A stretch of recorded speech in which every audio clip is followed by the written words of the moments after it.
spin that and then take it all to the roulette as well. It's nice and quiet. Oh my god.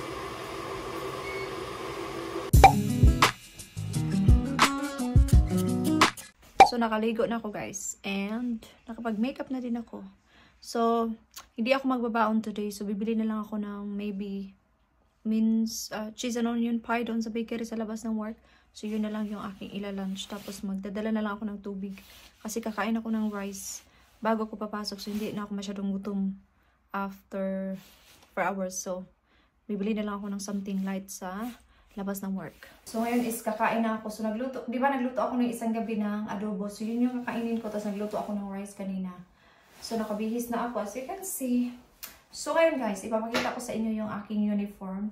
Ito yung aming polo. Meron kaming fleece talaga. Yung jacket talaga nandun sa work. Iniiwan ko siya kasi hindi naman yun need laban everyday. Kasi nga, pang ano lang naman yun, pang layers.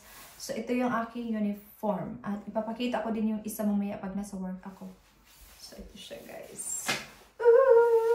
Yan. Card Factory. Pakita ko. Ito siya, guys. Kita niyo ba? So, ito yung aking uniform. Yan. So, nakita niyo na ha. Wala na akong tinatago. Kung saan ako nag-work, hindi ko na siya i-hide-hide. Kasi nakakainis, sige hide-hide. Uy, ano, magpakatotoo na tayo. Char. So, yan. Kung saan ako nag-work kasi ito siya. Card Factory. Kakain muna ako ng dinner. Lunch. Para hindi tayo gutumin. Silip na sa sala, nanood. On the way na ako ngayon sa work. May sasabihin ako sa iyo mamaya kasi nagbamadali na talaga ako. Tinawagan ako sa work kasi 10 pa lang yung pasok ko. Tapos, kala ko talaga 11. Kala ko talaga 11 yung pasok ko. Kaya nakaupo lang ako doon. At saka nagtupi ako ng mga damit ba. Tumawag sa akin yung isa kong ka-work. 10 daw yung pasok ko.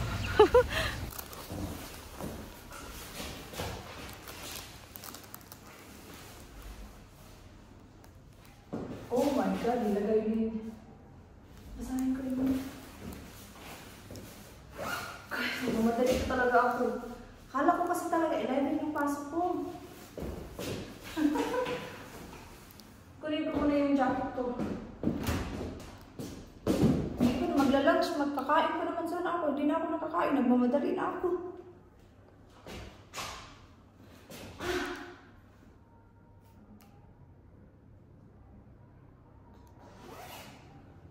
So, lunch break ko na guys. Pupunta muna ako sa Tesco. Kasi, kailangan ko bumili ng lunch. Punta sana ako sa bakery. Pero at this time, parang paubos na yun. Kaya mag-Tesco na lang ako.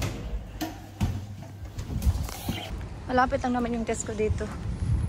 Like 2 minutes walk lang. Sa labas lang din ng work. Tawid lang ng konti. Tapos yun na. Ay, lamig. Maulan. Tingnan nga. It's cloudy.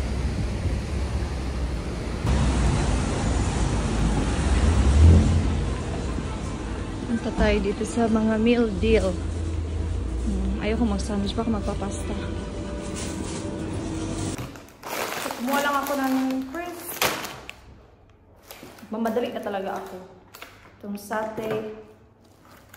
Kumuha din ako nitong chicken wrap. Yeah, yun lang. Meal deal siya. Gutom na talaga ako. Guys. Laging nagutom na ako at inaantok ako. Maaga naman ako natulog pero inaantok talaga ako.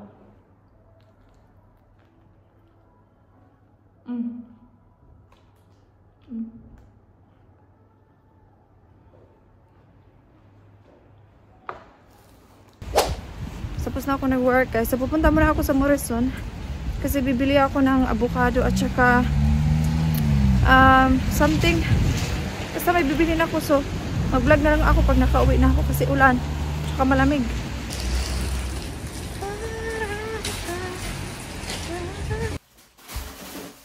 So, pupunta lang ako sa Morrison. Bili ako ng strawberries, hot cross bun, and ano din ako ng croissant, and yung smoothie, and then yung avocado. Yun lang. Kasi ito yung tubig ko kanina. Si David kumain na. Kami kasi dalawa ni Kira, mag-aadobo kami. Yan yung kakainin namin. Put away ko muna po.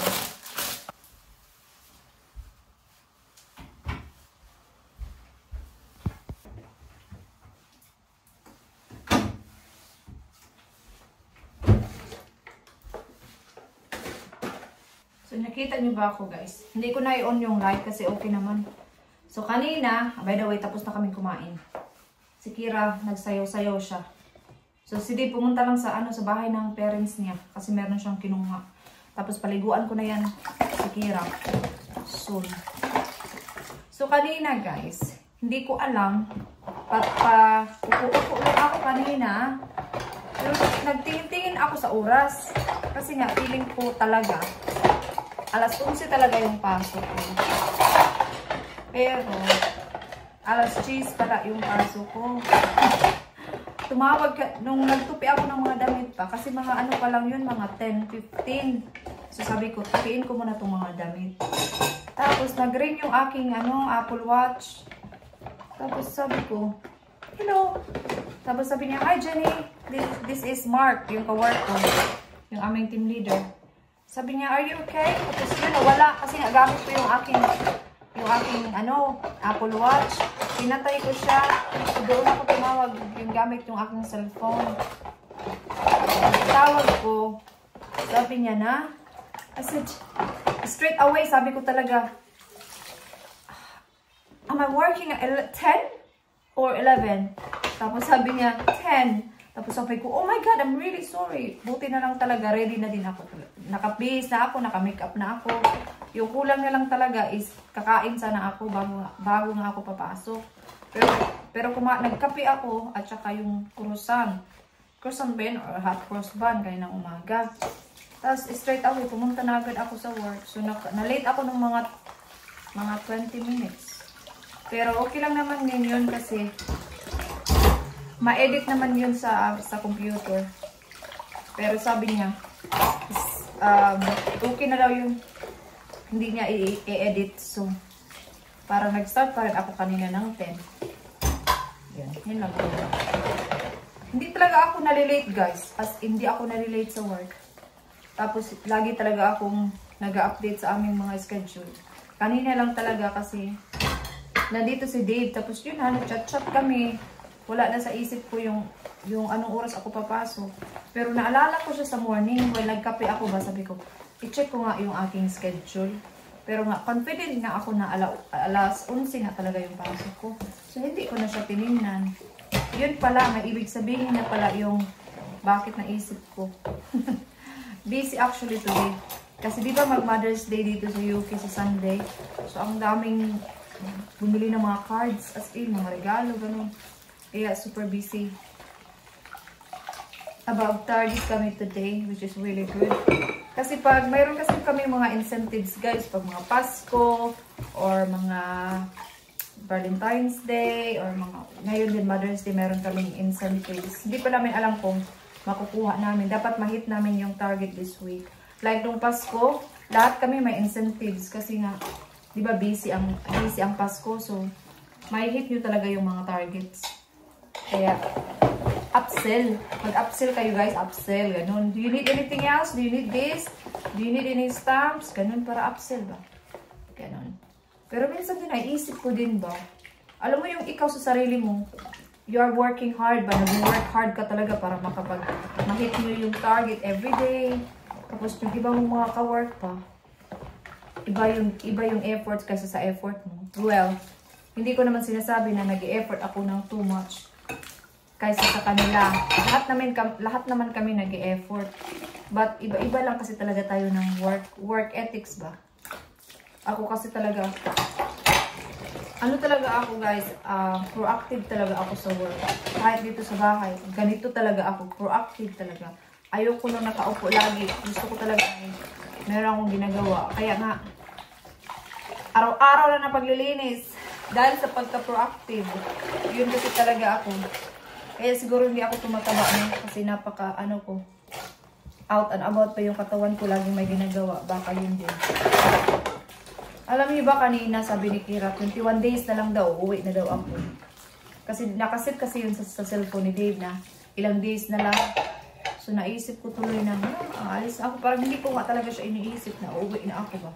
As in, hindi ko talaga siya iniisip. Kasi nga, hindi sila kasama ba. Parang normal lang. So, tapos na akong maghugas. Alam niyo ba si Dave, nagpa-membership siya sa gym. Kasi ganito kasi yun. Di ba nasabi ko kahapon sa vlog, si Dave talaga guys, is super busy niya talaga when it comes sa pag-work.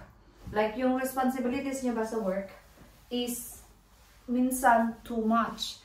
Kaya minsan nahihirapan siyang mag-divert minsan sa work at saka tapos na siyang mag-work. So sabi ko, and it is affecting his mental health na minsan. And so yeah, so sabi ko sa kanya, why don't you like go to the gym or go out for a walk. Nag-walking naman siya lately, nag-walk na siya. But then, iba kasi talaga pag gym. Kasi di ba parang, naisip mo na, nagbabayad ako nito every month, I need to use it. So, yun, so, pumunta siya kanina while nasa work ako. So, yeah, parang meron silang 28 days program, yung parang, i-tour ka doon sa area, kung ano yung gagawin mo, ito is para sa ganito, kasi wala siyang idea sa gym. So sabi ko, it is really good for you, at least whether it's sunny or wet outside, you can still go out and, mag-gym ka ganon. So sabi niya, yeah, so pumunta siya kanina at bukas na siya mag-start. So yeah, it's really good to have something to do, something different ba, hindi lang yung nasa isip mo, work, home, sleep, ganon. Kaya sabi ko talaga sa kanya, mag-gym ka. Kaya, I said, you're not doing it for other people, you're doing it for yourself. Kasi, sabi niya kasi na parang, ba siya guys, na feel anxious siya ba about thinking about going to the gym. But sabi ko sa kanya, think about for yourself. It's not about for other people, it's about for yourself. And yeah, so, sabi ko nga sa kanya, kung nahiya siya, samahan ko pa siya. At hindi ko alam yung pag-gym, hindi ko alam yung paano gawin, yung mga dapat gawin sa gym, sasamahan ko siya para lang talaga meron siyang kasama. But sabi niya okay naman daw siya kasi once na-use na siya sa lahat ng nasa loob, okay na siya, magiging confident na siya. At it's part naman yun, no? It's part din naman talaga yun na hindi ka din magaling sa simula. Normal lang naman yun. Kaya, pag hindi mo susubukan, wala ka talagang malalaman. So, yeah, I'm so proud of him talaga na nag-enroll siya sa gym. At least naman, no, may something to do siya, may something different to do na at least pag weekend, kung wala siyang pasok, punta siya doon ng kahit an hour, mga ganun. So yeah, muna ako guys. Mag-half-bath muna ako, tapos mag-i-skincare na. Nandito ako ngayon sa kwarto. So i-remove ko muna yung aking makeup. Lilinisin ko na naman to yung aking mga makeup, kasi nagkalat na naman siya. Kasi pag may work talaga ako minsan, hindi ko na siya na-organize. Kailangan ko na naman siya i-organize. Ito yung ginagamit kong sunscreen, yung Cetaphil. Naubos na kasi siya, kaya pumunta ako kahapon sa Superdrug. Diba sabi ko, hindi ako bumibili ng mga skincare unless, na talaga siya. Ubos na. Kaya kanina, ubos na talaga siya. So ngayon is i-remove ko lang yung aking makeup para makapag skincare. I think i-end ko na yung vlog dito guys, kasi wala na akong gagawin. Mag skincare, tapos matutulog na ako ng maaga kasi parang katatapos lang kasi ng aking monthly period ba. Parang napapagod pa ako kasi ganito talaga ako pag mag-period pa. Pag hindi ako pagod bago ako mag-period, yung pagod ko is after. Kaya nafe-feel ko talaga siya kahapon pa. Kaya siguro medyo inaantok ako. Lagi ako ganito. Kaya mas gusto ko yung before ako pagurin kaysa sa after. So yeah, i-end ko na yung vlog guys. And medyo, alam niyo ba, nagdadalawang isip nga ako na kung ipagpatuloy ko pa itong vlog na to kanina pa. Kasi nga, parang wala namang kwenta yung vlog na to Sa totoo lang, parang wala siyang kwenta. Parang wala namang kayong matutunan sa vlog na to. Pero at least napakita ko sa inyo yung work ko, yung uniform. So ngayon, hindi ko na talaga siya i-hide. So yeah, so that's all guys. So, thank you so much for watching this vlog, and I hope to see you guys on my next one, which is i-upload ko tong vlog na to sa maybe Saturday or Sunday. So yeah, thank you guys. Good night.